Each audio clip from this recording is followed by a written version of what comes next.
The security camera captures everything in cold, digital clarity. Third-floor hallway. Rossetti Mansion. 3:47 p.m. Shattered crystal spreads across marble like frozen rain. An 8-year-old boy, Marco Rossetti, stands amid the wreckage, chest heaving, fists clenched. His face is red, wet with tears and rage. "I hate this! I hate all of it!" Staff members scatter. A vase crashes against the wall, then another. Down the corridor, movement. Different from the others. Keisha Baptiste, 32, uniform crisp despite the chaos, walks toward him. Not running away. Toward. She kneels. Opens her arms. Marco fights it. Pushes. Screams. But she doesn't flinch. Just waits. 43 seconds. Then he collapses into her embrace, sobbing like the broken child he is. In 3 days, this simple act of kindness will cost her everything she has, and reveal a secret this family has buried for 3 years. 6:15 a.m. Brooklyn. Keisha's eyes open before the alarm. The ceiling above her bed has a water stain shaped like a continent she can't name. She studied it every morning for 2 years. The studio apartment holds 3 people and feels like it holds 30.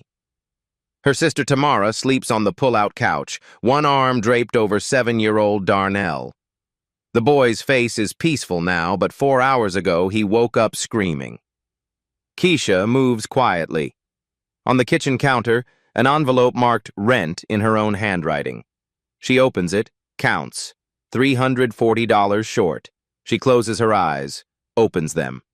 The number doesn't change. Oatmeal, water, a pinch of brown sugar stretched across 3 bowls. She portions carefully. Darnell gets the most, Tamara second, herself last. "Auntie?" Darnell appears, rubbing his eyes. "I had the dream again." She kneels, the same motion she'll use in 3 days with a boy she hasn't met yet, and pulls him close. "I know, baby. But you're safe now. You're here with me." His small body trembles, then settles. This is their routine. This is how they survive. Tamara wakes, sees them, says nothing. She's a nurse at Methodist Hospital, working doubles to keep Darnell's therapy bills paid. The therapy helps, slowly. Darnell's father died 2 years ago. Wrong place, wrong time, wrong city that doesn't care. The boy saw things no 7-year-old should see. Keisha checks her phone. 2 jobs today. Rossetti Mansion, 8 to 5. Then the diner, 6 to midnight. "Are you both working again?" Tamara asks. "The landlord doesn't take prayers as payment." Keisha, "We're fine. We're always fine." It's a lie they both know. 7:40 a.m. The 2 train rattles north. Keisha's reflection stares back from the subway window. A woman older than 32, younger than she feels. Her uniform is pressed. Her shoes are not. The train rocks. A man sleeps against her shoulder. She doesn't move him. At 34th Street, the car fills with different people. Suits. Scarves that cost more than her rent. A woman complains about her housekeeper's vacation request. Keisha looks at her hands. Cracked knuckles, short nails, hands that clean what others dirty. The train surfaces at 59th. Suddenly, light. Glass towers catching sunrise. Doormen opening doors for people who've never opened their own. She exits at 68th Street, walks east. The buildings grow taller. The sidewalks grow cleaner. 5th Avenue, where money doesn't talk because it doesn't have to. The Rossetti Mansion stands like a tooth, white marble, 5 stories, windows that judge. She's worked here 2 weeks through elite household services. The agency was clear. This family values discretion, efficiency, and silence. Keisha climbs the service entrance steps, her worn shoes against marble, 8:55 a.m. Mrs. Carter waits inside, head housekeeper, 60, face like a closed fist. You're early. Good. The boy had another episode last night. His bathroom needs attention. Yes, ma'am. And Keisha, keep your head down. The family has complications. Before Keisha can ask, Dimitri appears. Groundskeeper, kind eyes behind a weathered face. New girl. Have you met the ghosts yet? Dimitri, Mrs. Carter warns. What? She should know. Boy hasn't smiled since his mother died. Father barely speaks. The house feels like a tomb with a heartbeat. Mrs. Carter leaves. Dimitri leans closer. 3 years ago, Mrs. Rossetti died. Car accident. The boy was in the back seat. Father changed after. Used to run things. Now he just watches over the boy. Angelo and Luca handle business now. Angelo and Luca? Associates. You won't see them much. When you do, don't. Understand? Keisha doesn't, but she nods. Through a window, she glimpses the 3rd floor. A small figure, Marco, sits alone, drawing with violent strokes. Even from here, she can see the tension in his shoulders. She thinks of Darnell. Different world. Same pain. In Marco's bathroom, she finds prescription bottles lined up like soldiers. Anxiety medication. Sleep aids. For a child. Her chest tightens. She cleans the marble sink. On the counter, a framed photo. Marco, younger, laughing. His mother was beside him, both smiling like people who don't know what's coming. Outside the window, the city spreads below. A kingdom of glass and stone. She's inside it now. But she'll never belong to it. She returns to the staff area. Mrs. Carter reviews the duties. 3rd floor hallways, Marco's playroom, library. Avoid the family wing unless instructed. Never speak unless spoken to. Report anything unusual. Keisha nods to each instruction, but she's thinking about those prescription bottles, about a boy who draws like he's trying to erase something, about how familiar that looks. Day 3 at the Rossetti mansion. Keisha learns the boy's patterns. Marco wakes at 7, eats nothing at breakfast, goes to his room. Private tutors come and go. He barely speaks to them. But she watches, and she recognizes it.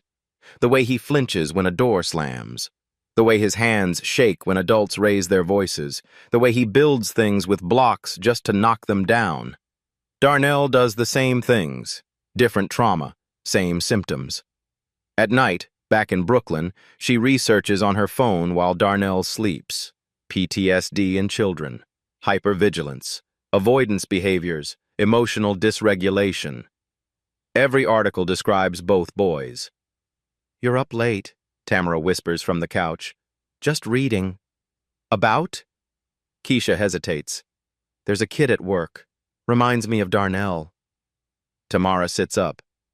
Rich people's kids get traumatized too? Money doesn't stop nightmares. No, but it buys better therapists. Keisha thinks of Marco's prescription bottles, of Darnell's overdue therapy bills, of the $340 she still doesn't have. Yeah, she says quietly. It does. The next afternoon, Keisha cleans Marco's playroom while he sits in the corner. He's building something with wooden blocks, a structure with too many windows, unstable, doomed to fall. She watches him place each block with shaking hands. It collapses. He stares at the pieces. Doesn't cry. Just stares. Other staff members would leave. Let him be. Kids like him are best left alone. But Keisha kneels beside the scattered blocks. That's a lot of windows, she says softly. Marco doesn't look at her. Must want to see everything, huh? She pauses. Or maybe want people to see in. His hands stop moving. For 5 seconds, he's completely still. Then he picks up a block, places it, doesn't answer. But he doesn't tell her to leave either. Keisha returns to cleaning. She hums quietly, the same melody she hums for Darnell when he can't sleep. Marco glances at her once, then back to his blocks. It's not much, but it's something. That evening, the landlord's notice is taped to Keisha's apartment door. Final notice: 30 days to vacate or pay in full. Tamara sees it first. Keisha, I know. We need $1,500. I know.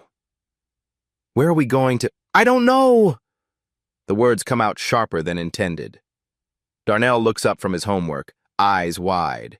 Keisha takes a breath. I'm sorry, baby. Auntie's just tired. But being tired doesn't cover rent. Tired doesn't pay therapists. Tired doesn't fix anything. She could take a third job, weekend nights at a warehouse, 4 hours of sleep instead of 5. But then who comforts Darnell when he wakes screaming? Who makes sure he eats breakfast? Who tells him he's safe when the world has taught him otherwise? Tamara works 16-hour shifts. She's already doing everything she can. The math doesn't work. It never works. Keisha sits on the edge of her bed, staring at the water stain on the ceiling. In the morning, she'll wake up, make oatmeal, portion it carefully, take the train to a mansion where one vase costs more than her annual rent. She'll clean bathrooms for a boy who has everything except what he needs most. And she'll come home to a boy who needs everything she can't afford to give. Different worlds, same pain. She thinks about Marco's blocks, about building things that won't stand. You can't pour from an empty cup, her mother used to say. But what if your cup was never full to begin with? Darnell appears in the doorway, clutching his blanket. Auntie, can you sing the song? She's exhausted, broke, terrified. But she opens her arms. He climbs into her lap, too big for this really, but still small enough to need it. She hums. He relaxes against her chest. This, at least, she can give. This costs nothing. This is hers to offer. In 3 days, she'll kneel the same way for a boy in a mansion. She'll open her arms the same way. She'll offer the same thing: presence, witness, the simple act of seeing. She doesn't know it yet. But this moment, here, now, with Darnell, is teaching her how to save a stranger's child. And in saving him, she'll save herself, though the cost will be everything she has. Day 5. Keisha takes a wrong turn. The mansion is a maze, hallways that double back, doors that look identical. She's searching for extra cleaning supplies, following Mrs. Carter's vague directions, when she pushes through a door marked private. The family wing. She freezes. The hallway here is different, warmer. Photographs line the walls, not the cold professional portraits in the public spaces, but real moments. Birthday parties, beach vacations. A woman with dark hair laughing, holding Marco as a toddler. Marco's mother. In every photo, the boy is smiling, genuinely smiling. Keisha moves closer to one frame. Marco, maybe 5 years old, covered in finger paint. Pure joy on his face. His mother beside him, equally messy, equally happy. You're lost. The voice behind her is quiet, controlled. Keisha spins. Vincent Rossetti stands 10 feet away, tall, gray at the temples, eyes that miss nothing. I'm sorry, Mr. Rossetti. I was looking for... The supply closet is downstairs, east wing. Yes, sir, I apologize, I'll... You're the new girl. It's not a question. Keisha Baptiste. She nods, heart hammering. Vincent studies her for a long moment. His gaze is neither kind nor cruel, just assessing.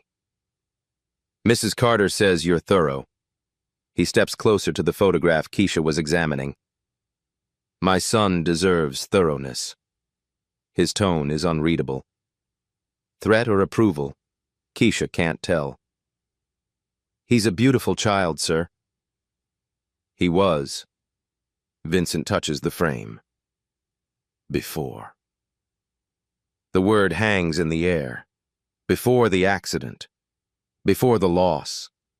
Before whatever broke that smiling boy into the silent one who builds structures that collapse. I should go, Keisha whispers. Yes, you should. She turns to leave. Miss Baptiste? She stops. The family wing is off limits, but...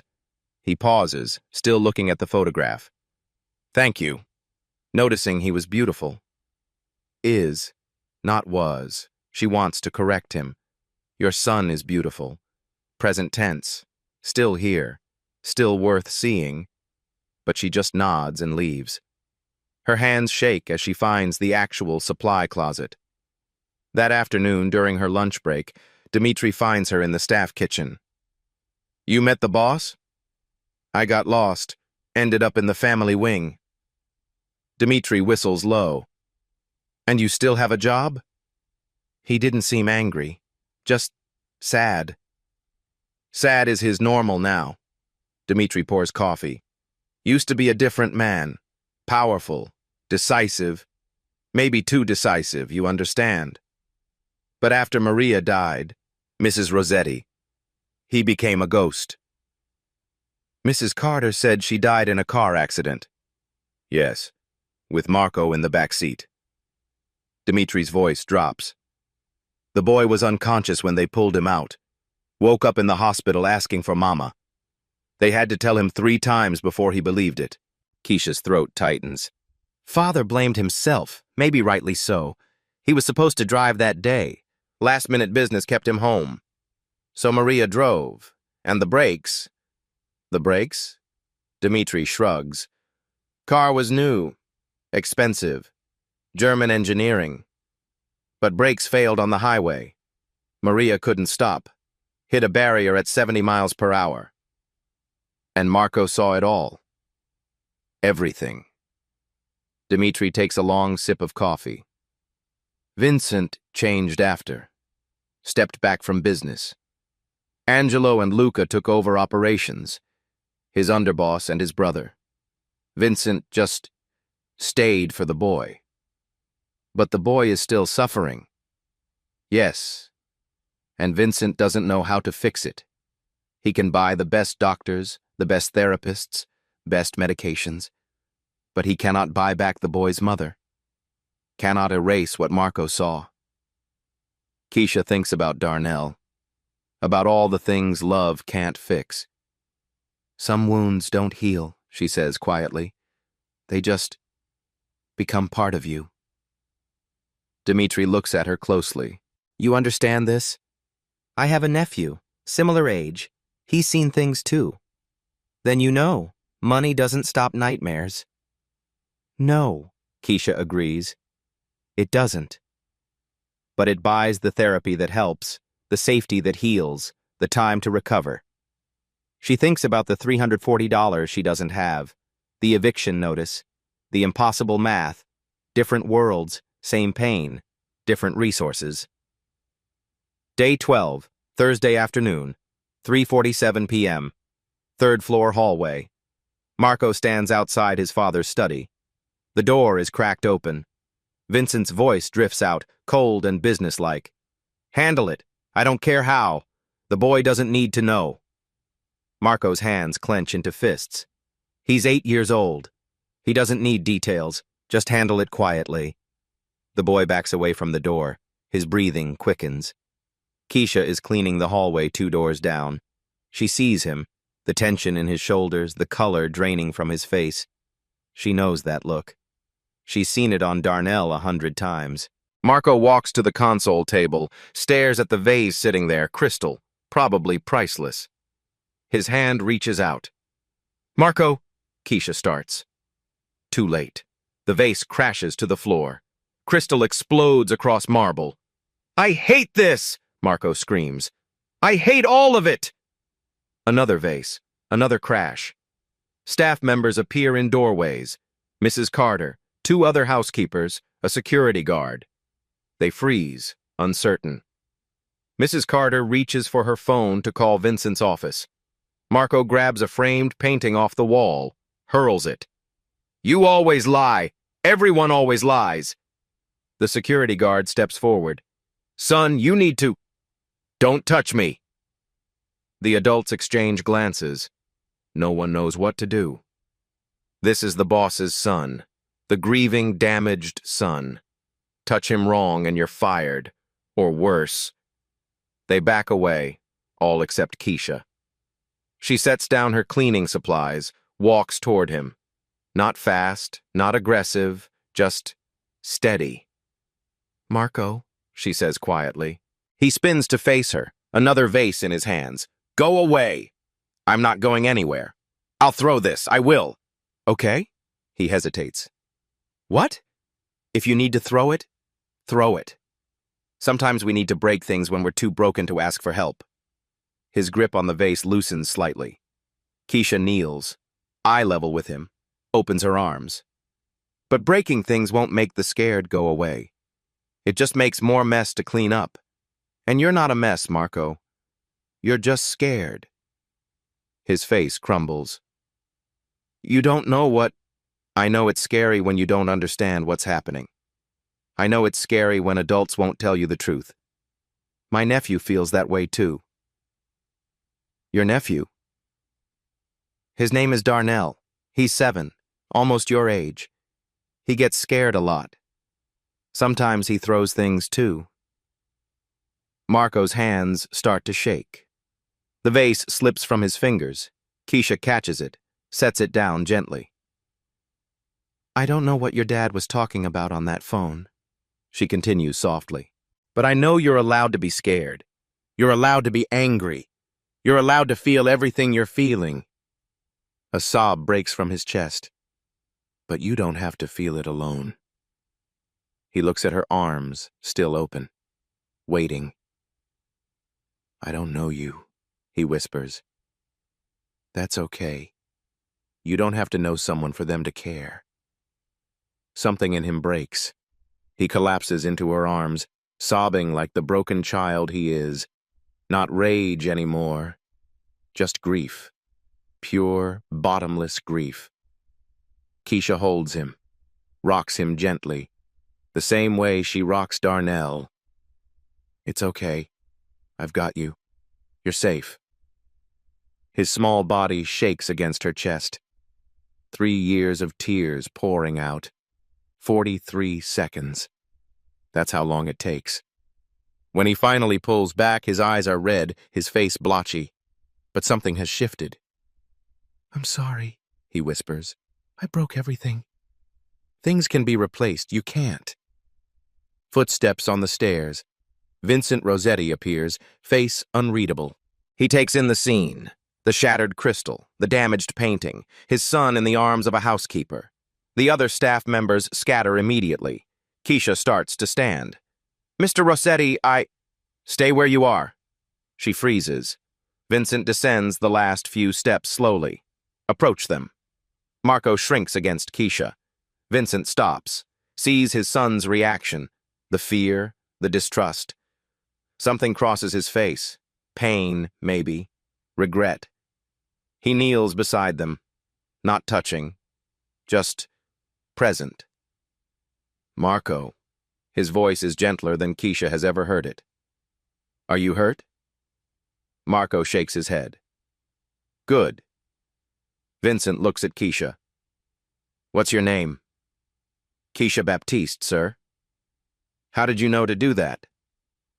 I have a nephew, similar age. He gets scared sometimes too. Vincent studies her for a long moment. You didn't run. No, sir. Everyone else did. Yes, sir. Why didn't you? Keisha chooses her words carefully. Because he's a child first. Everything else is second. Vincent's jaw tightens. He looks at his son, really looks at him, for what might be the first time in months. Marco, go to your room. I'll come check on you in a few minutes. Are you going to fire her? Marco's voice is small. No.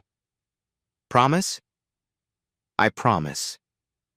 Marco stands slowly. Look back at Keisha once, then walks upstairs. Vincent waits until the boy is gone. Then he speaks. Mrs. Carter will adjust your duties. From now on, you're assigned to Marco's wing. Your primary responsibility is his spaces: bedroom, bathroom, playroom. You'll work the same hours, but your pay increases 20% effective immediately. Keisha's breath catches. Sir, This isn't a reward. It's a necessity. My son hasn't let anyone close to him in 3 years. Whatever you did just now, he needs more of it. I just listened to him. Exactly. Vincent stands. The damage here will be replaced. I'll inform Mrs. Carter you were not at fault. But Miss Baptiste? Yes, sir? I don't know what you said to my son, but if you ever use his trust to hurt him, there is nowhere you can go that I won't find you. Are we clear? It's not quite a threat, more of a promise. A father protecting his child the only way he knows how. Crystal clear, sir. And for what it's worth, I would never hurt him. We'll see. He walks upstairs without another word. Keisha sits alone in the hallway, surrounded by shattered crystal, heart pounding. 20% raise, direct access to Marco, a chance to actually help. She thinks about the eviction notice, the $340 she needs, the therapy bills for Darnell. 20% might just be enough. But as she starts cleaning up the broken glass, she can't shake Vincent's words. There is nowhere you can go that I won't find you. She's just entered a world where kindness is currency, and where one wrong move could cost her everything. The security camera in the corner blinks red, recording everything. Somewhere, someone is always watching. 2 weeks later, rent paid, on time, first time in 8 months. Keisha stands in her apartment holding the receipt like it's made of gold. Tamara sees her face and smiles. The new job? 20% raise. It's enough. Finally enough. Darnell's therapy appointment. Confirmed for next Tuesday. And the Tuesday after that. No more cancellations. No more apologies to the receptionist. No more watching her nephew suffer because she can't afford help. She buys him new shoes, not from the thrift store. Actual new shoes that fit properly. He stares at them like they're magic. For me? For you, baby. He hugs her so tight she can barely breathe. Small things. But when you've had nothing, small things are everything. At the mansion, Marco is changing too. Slowly, carefully. Day 16. He asks her a question. Do you really have a nephew? I do. His name is Darnell. Is he scared like me? Sometimes. But he's learning it's okay to talk about it. Day 19. Marco shows her a drawing. Not the violent dark strokes from before. This one has color. A house.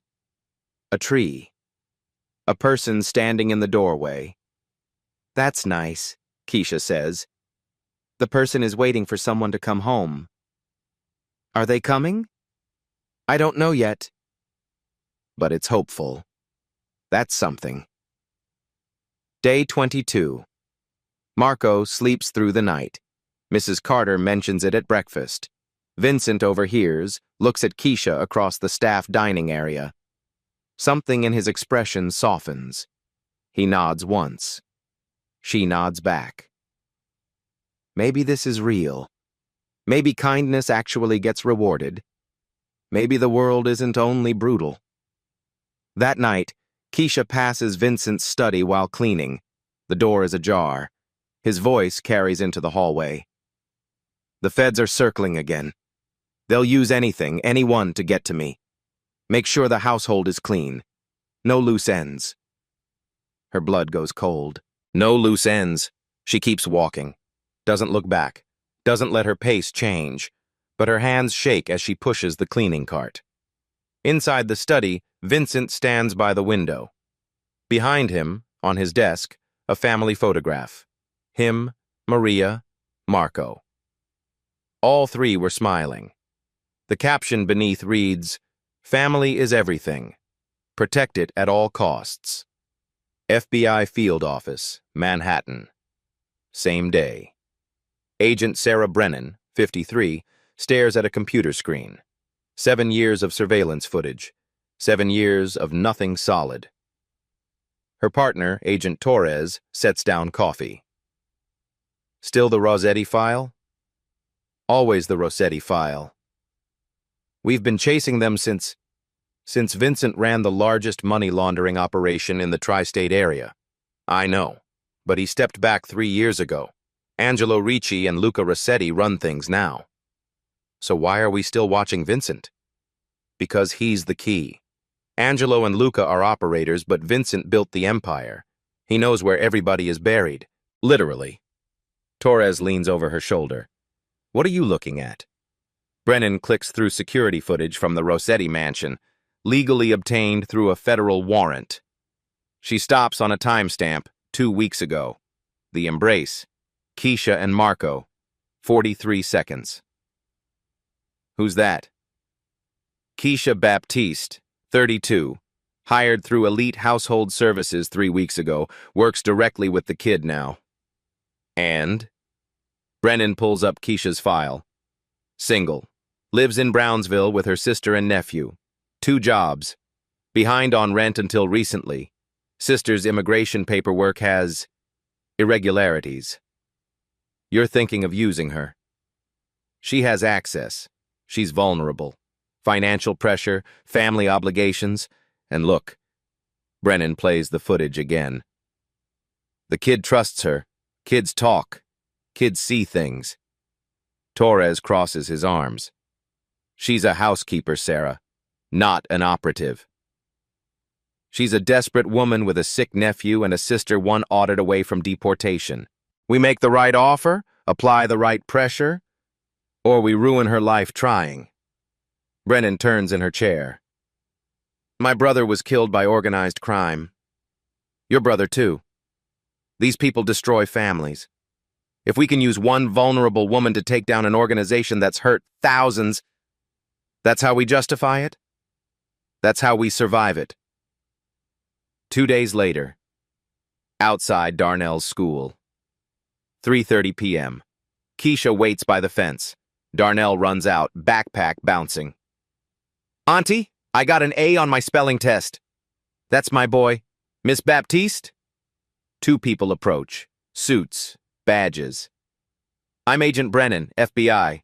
This is Agent Torres. We need to talk about your employer. Keisha's stomach drops. Not here. Brennan gestures to a car. 5 minutes. We'll drive you home. I can take the subway. Miss Baptiste, we can do this easy or we can do this official. Your choice. Darnell grips Keisha's hand. Auntie, it's okay, baby. These people just want to talk to me about work. Inside the car, Darnell sits between them, oblivious. Keisha's heart pounds so hard she can barely hear. Brennan speaks quietly. We know you work for Vincent Rossetti. We know you have access to his son. We need your cooperation. I clean his house. I don't know anything about... You know more than you think. Vincent trusts you. Marco talks to you. That's access we've been trying to get for 7 years. I'm not a spy. We're not asking you to spy. Just observe. Report what you see, what you hear. Help us build a case against Angelo Ricci and Luca Rossetti. They're running criminal operations out of that house. And if I say no? Torres speaks for the first time. Your sister, Tamara. Her work visa expired 6 months ago. She's been working illegally. 1 call to ICE. You wouldn't. We wouldn't want to, Brennan says smoothly. But we will if we have to. Your family's safety depends on your cooperation. That's a threat. That's reality. They pull up to Keisha's building. Darnell hops out, running ahead. Brennan hands Keisha a card. You have 48 hours to decide. Then we move forward, with or without your cooperation. And Miss Baptiste? If you tell the Rossetti family we approached you, they'll assume you're already working with us. You know what happens to informants in that world. I'm not an informant because I'm not cooperating. Then you're a liability, to them and to us. Think about it. The car drives away. Keisha stands on the sidewalk, card burning in her hand. 48 hours. That night, she can't sleep. Math is impossible. If she refuses, the FBI might expose Tamara, or tell Vincent they approached her. Either way, she loses everything. If she cooperates, she becomes an informant. She uses Marco, a traumatized 8-year-old, as a source. She betrays the first people who valued her in years. Tamara finds her at 2 a.m., staring at the ceiling. Can't sleep? Just thinking. About? Keisha almost tells her. Almost. But Tamara doesn't need this weight. Just work stuff, it's fine. Keisha, you're shaking. I said it's fine. Tamara sits beside her. Whatever it is, we'll figure it out. We always do. But Keisha knows that's not true. Some problems don't have solutions, just choices between bad and worse. The next day at the mansion, everything looks different, threatening. She cleans Marco's bathroom, finds herself listening to his conversations with tutors, looking for useful information, hating herself for it. Marco appears in the doorway. Keisha, can I ask you something? Her throat tightens. Of course. Do you think people can be good even if their family does bad things? The question lands like a punch. I think people are more than their families. My friend at school says my dad is a bad man. Is he? Keisha kneels, looks him in the eyes. Your dad loves you. That's what I know. The rest is complicated. Everything's always complicated. Yeah, it is. He hugs her suddenly. She holds him, blinking back tears. She can't do this. Can't use this child. Can't turn his trust into a weapon. That afternoon, Angelo Ricci visits the mansion. Keisha has never seen him before. Vincent's underboss, the man who actually runs operations now. He's cold, efficient. He spots Keisha in the hallway, studies her with flat eyes. New girl? Yes, sir. Vincent trusts you with his son. I just cleaned, sir. Nobody just anything in this house.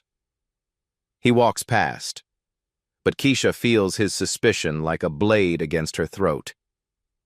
That evening, the FBI deadline looms. 24 hours left. Keisha stands in her apartment holding Brennan's card. On her phone, a text from Mrs. Carter. Marco asked for you 3 times today. You're doing good work. She thinks about Marco's question. Can people be good even if their family does bad things? She thinks about Darnell, Tamara, the rent that's finally paid, the therapy that's finally affordable. She thinks about the FBI's threat, Vincent's suspicion, Angelo's cold eyes. There is no right answer, only the answer she can live with. She tears up the card, drops it in the trash. Whatever comes next, she won't use a child as a weapon, even if it costs her everything. The next morning, Keisha doesn't go to work. She can't. Her hands won't stop shaking. The FBI deadline passed at midnight. She made her choice. Now she waits for consequences. Her phone rings. Mrs. Carter. Keisha, where are you? Marco is asking. I'm sick. I can't come in today. A pause. You're never sick. I am today. She hangs up, sits on her bed, stares at nothing. Tamara leaves for her shift. Darnell goes to school. The apartment falls silent. At noon, someone knocks. Keisha freezes. FBI? Vincent's people? Angelo? She opens the door a crack. Dimitri stands there, hands in his pockets. Are you going to let me in? Or will we talk in the hallway where neighbors hear everything? She lets him in. He looks around the small apartment, takes in the water stain, the cramped space, the envelope marked rent. So this is where you live. What do you want, Dmitri? To tell you I believe you. Believe me about what? About whatever is coming. Because something is coming. I see it in your face. Keisha sits heavily. I don't know what you're talking about. The FBI approached you, didn't they? Her silence is answer enough. Dmitri sits across from her. I've worked for Vincent for 12 years. I've seen this before. They get desperate. They go after the vulnerable ones. Drivers, housekeepers, gardeners. People who need money, people with secrets, people they can squeeze. I told them no. Good, that's good. Is it? Because now they'll either expose my sister or tell Vincent they approached me. Either way, I lose. Maybe not. Dmitri pulls out a USB drive. 3 years ago, driver was accused of stealing. Same setup. Money planted in his locker. He was innocent, but by the time Vincent found out, man was already destroyed. Why are you telling me this? Because yesterday, Mrs. Carter's master keys went missing for 2 hours. This morning, they showed up in her office. No explanation. Keisha's breath catches. Someone used them to access staff lockers, including yours. You think someone planted? I don't think, I know, because I have security footage. He holds up the USB drive. From the camera, Mrs. Carter doesn't know about it. I installed it 6 months ago after some equipment went missing. Why? Because I'm old and paranoid. He hands her the drive. This shows who opened your locker yesterday at 3 p.m., when you were with Marco upstairs. Keisha stares at it. Who? Better you see for yourself. But Keisha, when you see, you'll understand why I'm helping you. Because the man on this video doesn't work for Vincent. He works for Angelo. Before she can respond, her phone buzzes. Unknown number. Miss Baptiste, this is your final warning. Meet us at the address below in 1 hour or we proceed without your cooperation. Your sister's ICE hearing is scheduled for Friday. Her hands go numb. Dmitri reads her face. They're pushing. My sister, it will be fine if you don't panic. The FBI makes threats, but they need evidence for deportation. It takes time. Gives us time. Us? You think I'm going to let them destroy another innocent person? I told you, I have a daughter your age, and I've seen what this life does to good people. Marco won't stop asking for you, he continues. Boy hasn't eaten since you called in sick. Vincent is concerned. Concerned I'm a liability? Concerned you're suffering. He's not heartless, Keisha. He's just a criminal. A father who lost his wife and doesn't know how to save his son. You showed him someone could reach Marco. That matters to him. It won't matter when the FBI tells him they tried to recruit me. Dmitri stands. Then we make sure they have no reason to tell him. You go to that meeting. You tell them again, no. But this time, you tell them if they approach you once more, you'll file harassment charges. The FBI has rules. They break them when they think no one's watching. Make them know you're watching. I'm a housekeeper from Brooklyn. They won't care. Then make them care. Go back to work. Do your job. Love that boy the way you've been doing. Let me handle the rest. Handle what? Finding out who planted evidence in your locker. Why Angelo wants you gone, and what the FBI really knows about this family. He moves toward the door. Stops. Keisha? Marco asked me this morning if you were coming back. I said yes. Don't make me a liar. After he leaves, Keisha sits with the USB drive. She opens her laptop. Play the footage. 3:17 p.m. Yesterday. Her locker. A man in a maintenance uniform appears, uses Mrs. Carter's keys, opens Keisha's locker, places an envelope inside, closes it, walks away. The camera catches his face for 2 frames. She doesn't recognize him. but the security badge on his belt is clear. A. Ritchie, security consultant, Angelo's man. Not Angelo himself, but close enough. The trap was set yesterday, which means they knew the FBI approached her before she even decided. Someone's been watching her longer than she thought. Her phone buzzes again. The FBI address.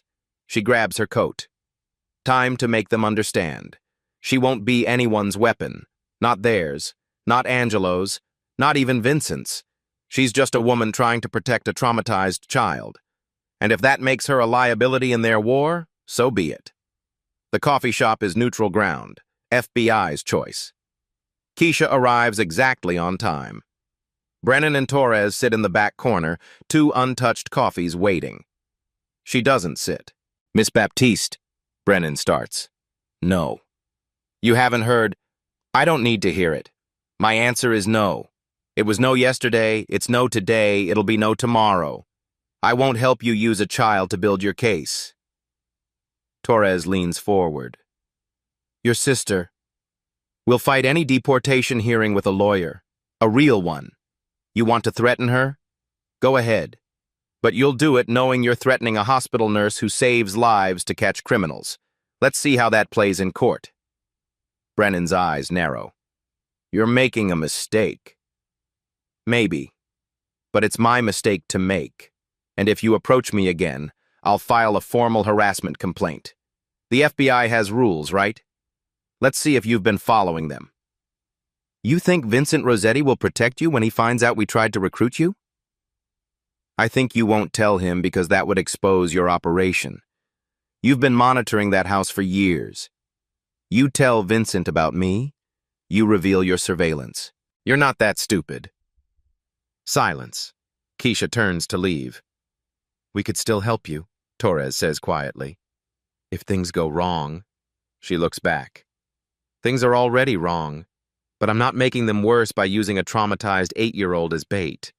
That's where I draw the line. She walks out. Her hands don't shake until she's 2 blocks away. 3 days later, the trap springs. Keisha arrives at the mansion.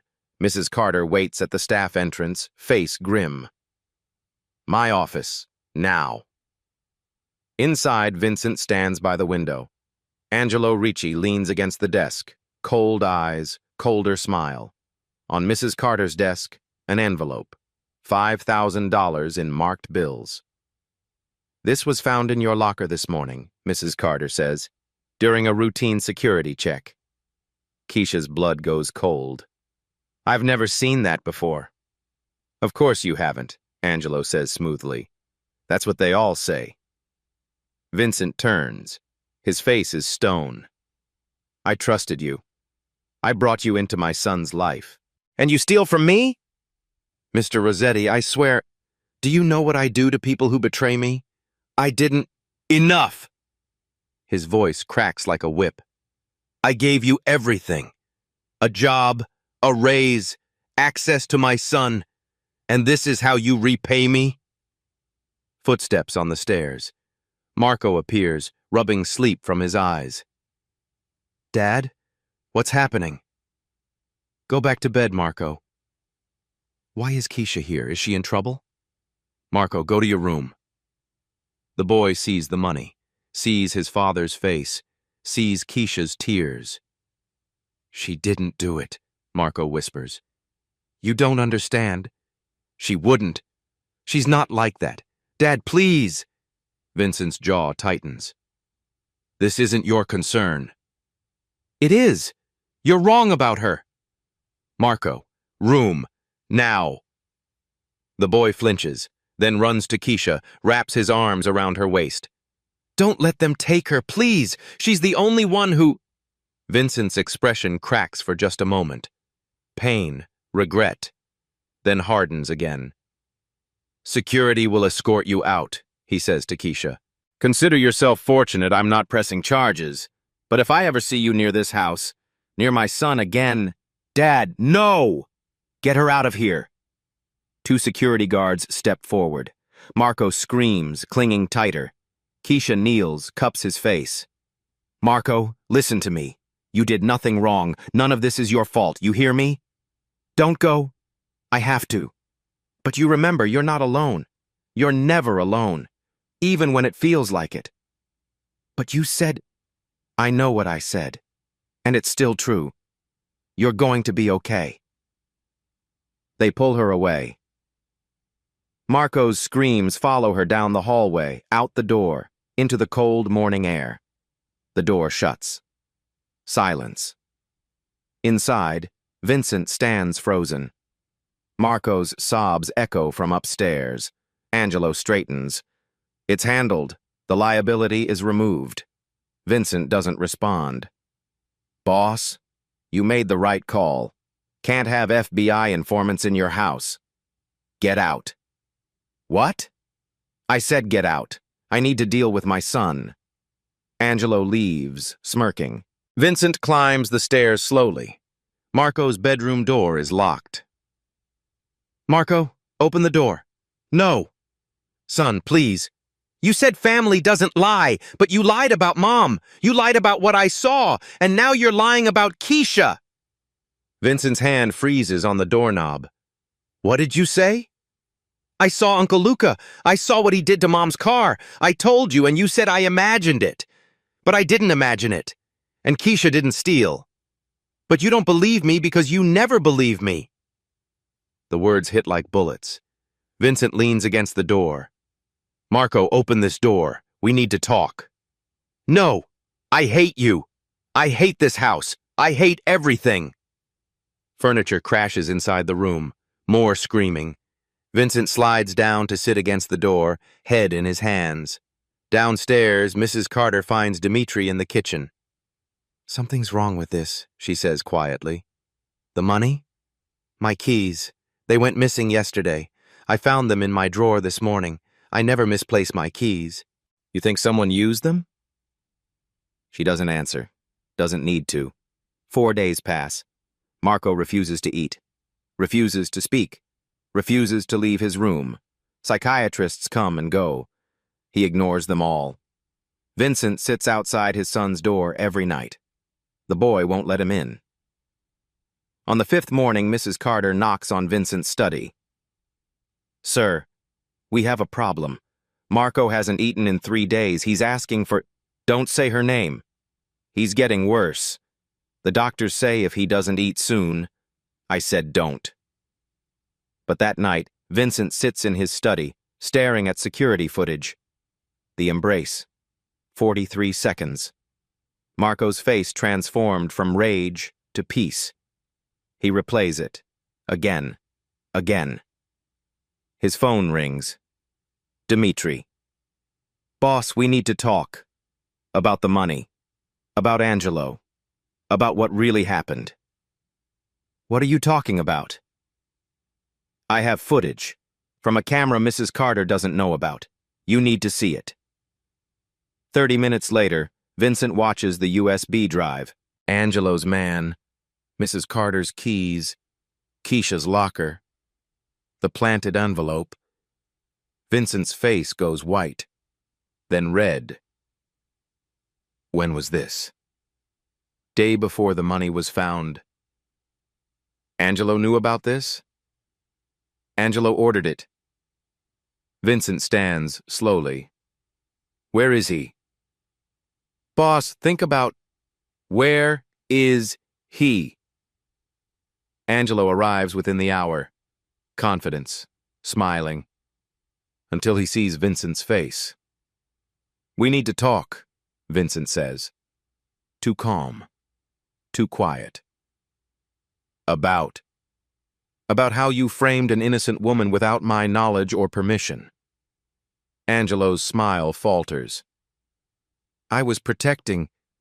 Protecting? You planted evidence. You lied to me. You manipulated my household security protocols. The FBI approached her. I saw the surveillance reports. She was a liability. So you made her one. Vincent's voice explodes. She refused them, twice, and instead of coming to me, you set her up. I did what was necessary. You did what you wanted, without asking, without permission. Do you know what my son has been doing for 4 days? Angelo says nothing. Starving himself. Because you took away the one person who could reach him. Because you acted like you run this family. I run the operations. Operations I stepped away from 3 years ago. But you forgot that, didn't you? You forgot who's actually in charge. Vincent, be reasonable. Get out. What? Get out of my house. Out of my organization. You're done. If I see you again, you won't walk away. Angelo's face hardens. You're making a mistake. You're weak now. Soft. The organization needed me to be a father. And I failed. But I'm not failing again. Get out. Angelo leaves. The door slams. Vincent stands alone in his study. Then he picks up the phone. Dimitri, find Keisha Baptiste. Bring her here. Tell her I need to make this right. Keisha doesn't want to come. Dimitri finds her at the diner, halfway through her evening shift. He wants to see you. Tell him I'm busy. Marco hasn't eaten in 5 days. Her hands freeze on the coffee pot. The doctors are talking about hospitalization. He won't speak. He just asks for you. That's not my problem anymore. Isn't it? She sets down the pot. He fired me, called me a thief. And he was wrong. He knows that now. Angelo planted the money. Vincent found proof. Angelo's gone. Keisha's breath catches. Gone? Out of the organization. Permanently. She looks at Dimitri, this old man who's shown her more loyalty than anyone. Why do you care? Because for 43 seconds I saw that boy at peace. You did that. Not psychiatrists. Not medication. You. Keisha closes her eyes. Thinks about Marco's screams when they dragged her away. Thinks about Darnell when he wakes terrified. Different children. Same need. 1 hour, she says. That's all. Vincent waits in his study. Marco sits beside him, thin, pale, hollow-eyed. When Keisha enters, Marco runs to her. She catches him, holds tight. I'm sorry, Vincent says, for everything. You were framed by someone I trusted. That person is gone. I owe you an apology, your job back, whatever compensation. I don't want compensation. I want him to get real help, real therapy, not just medication. Done. I want honest answers. Age-appropriate, but honest. No more dismissing what he tells you. Vincent flinches, but nods. Done. And I want you to believe him. When he's scared, when he tells you what he saw, you believe him. Vincent kneels beside his son. I should have believed you about your mother, about what you saw. I'm sorry, Marco. Do you believe me now? Marco whispers. I do. About Uncle Luca? Vincent's jaw tightens. Yes, and I'm going to make sure he faces justice, real justice. I'm cooperating with the authorities. My brother killed my wife. That's murder. Keisha studies him. And the FBI? Will get their case. Against Luca, against the people running operations, but not through you. That was wrong. Will you come back? Marco asks. Please? She looks at this broken, brave boy. I'll come back. For you. But no more lies. We deal with truth, even when it hurts. Okay? Okay. Vincent extends his hand. Triple your previous salary. Full benefits. And your nephew, Darnell. His therapy is covered through our family program. Keisha stares at his hand, then shakes it. Not as an employee and employer, as two people trying to save a child. 6 weeks later. Marco's playroom. He's building with blocks again. A house with one window this time. Why just one? Keisha asks. One is enough. You only need one if the right person is looking through it. She smiles. He's healing. Not healed. Healing. That's all anyone can ask. Keisha's apartment has new furniture now. Fresh paint. Darnell's therapy appointments are consistent. No more cancellations, no more apologies. Tamara notices the change.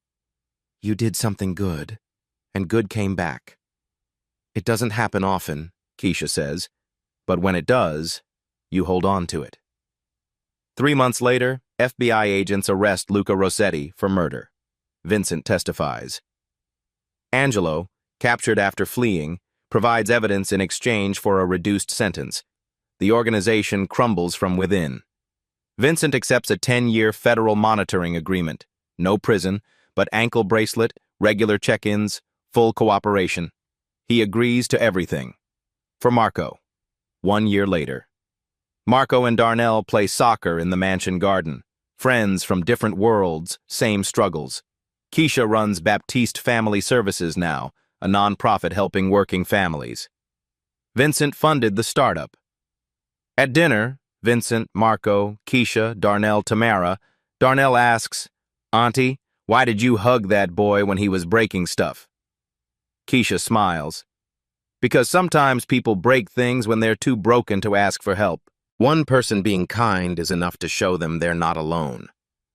Vincent adds quietly, and sometimes one person's kindness saves more than one life. If this story touched you, hit like and subscribe to Black Tales Stories. Comment below, who in your life showed you kindness when you needed it most? Share their name. They deserve to be remembered.